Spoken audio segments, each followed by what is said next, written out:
What's going on, everyone? This is Token Gaijin with Token Gaijin Gaming, bringing you another episode of Scrubcraft. For this episode, we got another 2v2 with me and Deathwraith, the Brotoss team. And we're going to be against a Protoss Terran team. Now, we knew who they were going in, so we decided to go with a very standard setup. I'm going to go with a 4-gate with Stalkers, and Deathwraith is planning to go with his usual 2-gate to 3-gate Robo.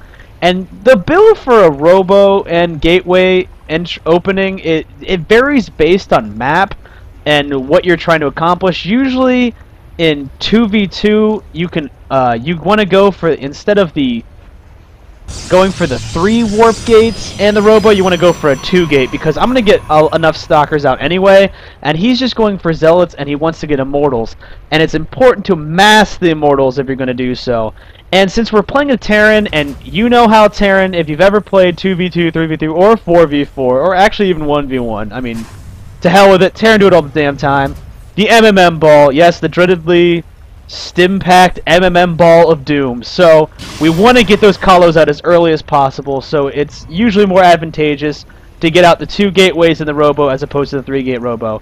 Now, Boiling Water is going to start poking out to see what we're doing, but that's basically standard. If you're not scouting, you know, you're not really doing a very good job, which means we're not doing a very good job, because apparently this game we didn't scout. I don't see any of our scouts. Yeah, we didn't scout, so I don't know why we weren't scouting.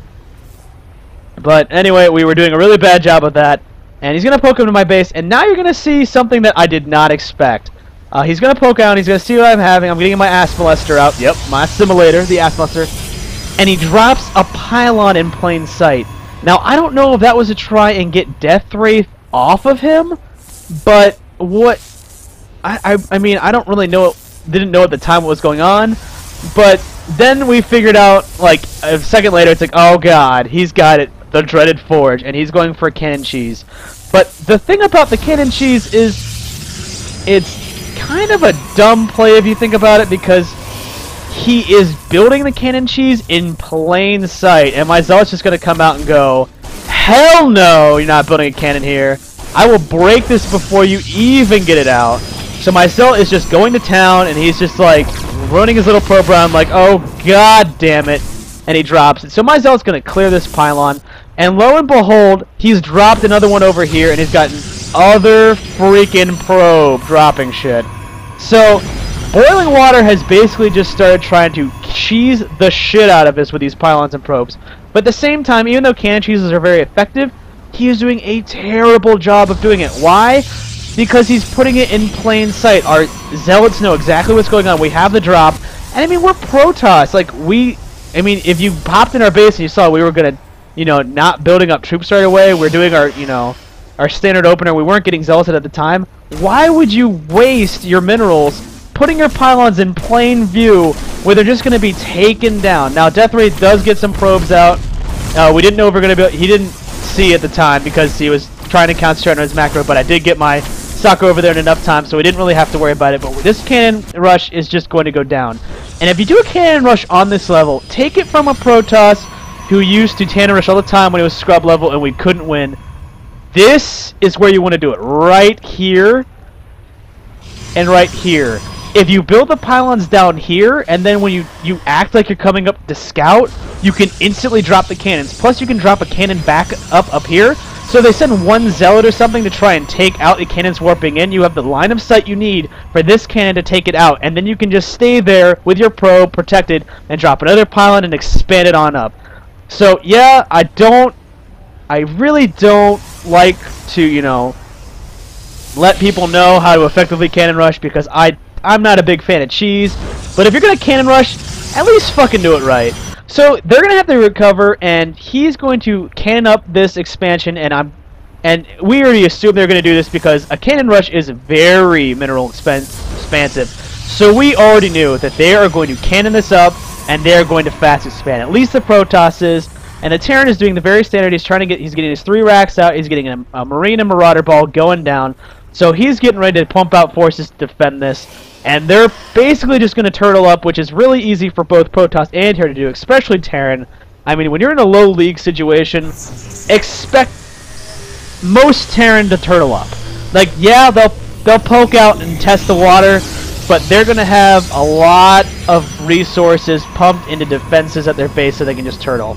So we actually anticipated this because we played enough Terran and Protoss teams, and we played against enough people that have cannon cheese to know that they're gonna do this. So Deathwraith actually switches his plan. Instead of going for 2-gate robo, like he usually likes to open up with, he goes for 4-gate with me. And what we're going to end up doing is we're going to contain them the entire map. Now, if your opponent's cheese fails, or they do an initial push, where they try to like poke your shit, and they just like fail royally, and you realize that you've just pushed them back, don't stay in your base and turtle up. That is when you'll lose the game, because you're giving your opponent the time to recover and possibly out-supply you in every way. I mean, they're going to get more resources, more Vespian, more supply. I mean, I guess. They're going to get more pylons down. But you don't want to give them the time to recover. You don't want to give them the time to react to what you've built to defend. Because, you know, most of the times when you're being pushed under pressure, you're just thinking, oh shit, I need to build more things. So we're actually pushing out. We didn't actually know they were collecting down here, but I mean, besides from the Marines and the Marauders, they've only got one Stalker support. So Deathwraith comes down and he pokes, and then he tells me that he's pokes. But I have a lot more Stalkers than Deathwraith, so I'm like, you know what? I'll come down. We'll sweep this up. So we just come down, we poke, and he's just like, oh dear God, no, too many Stalkers for me to deal with. They turn around, but you know, we've got so many forces, and we're just gonna whittle them down. These ones basically are death fodder now to get this smaller. I don't really understand why he did that. He let the smaller group live and let the bigger group distract us and die. But anyway, since they're cannoning up, we know they're turtling now. Like this is a commitment to turtle. We see the cannons. We know, well, we're gonna see the cannons, and we know they're gonna turtle. So we're going for containment, which is really easy to do on this map, because I mean, if you think about it, there's this wide opening you have to protect, and not only that, there's all of these ledges that they're going to be worrying about. And if they know you're knocking at the door like this, and you just keep poking, you're going to like cause them to like have a lot of fear of where you're going to attack next. So that's what we're going to keep doing. We're going to keep poking and making them worry about their walls here. We're going to poke here, and then we're going to poke up here, and then maybe around here. So I'm going to start getting out Blink soon. I don't even know if it's dropping right now. Let me check real quick. No, I wasn't researching or building anything. I was getting ready to build my expansion, because since we've got all our forces here and we know we have more than them, and the Protoss is continuing to waste a lot of resources getting this cannon wall up and his expansion, we know that we have the troop advantage and that we can go ahead and expand and get our own base rolling as well. And the best thing about this too is that if your opponent knows you're at their door, they're going to start getting really sloppy with their expansion and their preparation. I mean, the Terran is actually playing it extremely cool, but the Protoss has built way too many cannons, and not only that, you don't want to cluster up your pylons like this. He's just been worried about making sure that I can't pot shots and take out the pylons controlling the cannon, which is, you know, a smart move, but you want to spread out your pylons as well as your cannons. I mean, you don't have to spread out your cannons as much when you're fighting two Protoss, because we don't have Banelings or things like that. But if you are fighting Zerg, just a tip from me, as a Protoss player, spread out your cannons, because nothing is more aggravating than a Baneling bus coming in here. So they're going to grab their two naturals, but we really aren't too concerned about it, because Deathwraith is actually going to double expand off of this. I still don't have my expansion down yet, because I was trying to get out, I believe... Yeah, I was trying to get out Blink first, and I decided, you know, Blink might be a little bit more important, so I'm going to get more Stalkers out than Deathwraith is and concentrate on backing up my forces while he makes a double expansion. And I'm going to get Blink out because I want to push up and I want to hit the Terran. And why I'm hitting the Terran is simple. I know the Protoss won't have much. I mean, I don't even know why he's not rallying these, but what the Protoss is really doing is he's shown us that he's wasting a lot of minerals building these cannons, and even though he's stopped building the cannons, we already know that he's trying to play catch up. I mean, if you've ever played Protoss and you've ever built multiple cannons, you know that 150 a pop, these things are expensive. I mean, these 3 cannons alone are more than his Nexus. If my math is right. Yes, my math is right. I mean, it's 50 more minerals to get 3 cannons than it is this Nexus. So he has spent a ton of resources on this cannon, not to mention the pylon that he had to rebuild after I blew it up. So we already know that the Terran's not going to be as big of a threat, or the Terran's more of a threat than the Protoss. So Deathwraith actually gets a hallucinated Phoenix up to give me line of sight, and I just blink up and I go into poke. Now, I know that most of my stalkers are probably going to die, and that this isn't going to destroy the Terran, but that's not my point. The point of this whole cheese is, even though I'm probably going to lose a lot of forces, is to freak them out, because when the enemy doesn't know what you're going to do, when you poke in constantly at them. No, I didn't lose too many stalkers, but what you want to keep doing in a containment like this is you want to keep the enemy guessing where you're going to appear. They know we're at their door, and they actually push out just past us because they thought they would retreat, but we actually end up spotting this, and we do contain the Protoss yet again. But the thing is, you want to keep them on your toes. If you're containing, that's the whole point. Keep striking them and use anything you have to your advantage. I mean, for Terran, you can throw Reapers up and they can jump over ledges. For Zerg, you can use Mutas. Just do what you have to put your enemy in a state of fearing what you're going to do. And now the Protoss is trying to push out, and he's trying to run away from me because he was going to try to snipe Deathwraith's base, which he began to do. But, you know, I'm just like, you know what, I really don't care, and I don't know why he force fielded right there. They're not really doing anything. Because not only that, I have Blink as well. So it's just like, if you're going to try to force field me in, good luck with that, bro, because I've got 99 problems, and your force fields are not one. The Terran does come with the backup, and that is a big problem. I don't have the Stalker mount to deal with both of them. So Deathwraith once again pulls his probes off the line, and we form back up together because we know they're probably going to push out. Now my pylon and my probe, which I lazily just left here, are probably going to fall. So I start bringing in some zealots. Oh no, that's Deathwraith. I forgot that I am red. Deathwraith brings in some zealots, and we're going to start backing this up. I am actually going to start getting this base a little bit more saturated. I want to get more probes on it and everything. I'm going to do a rotates from here. But as you can see, the Terran is going to try and push us back because they're trying to push back. But we've got this hallucinated Colossi, which the Terran is deathly. He is frightened of.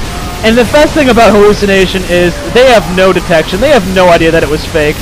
So we're just going to keep taking pot shots. We got, stalkers down here. We got stalkers up here. And since our base is right over here, we can reinforce extremely easily, focus down those medevacs, and then just focus down their forces. And even though they had a lot of forces, I mean, I think I have the plus... No, I don't have the +1.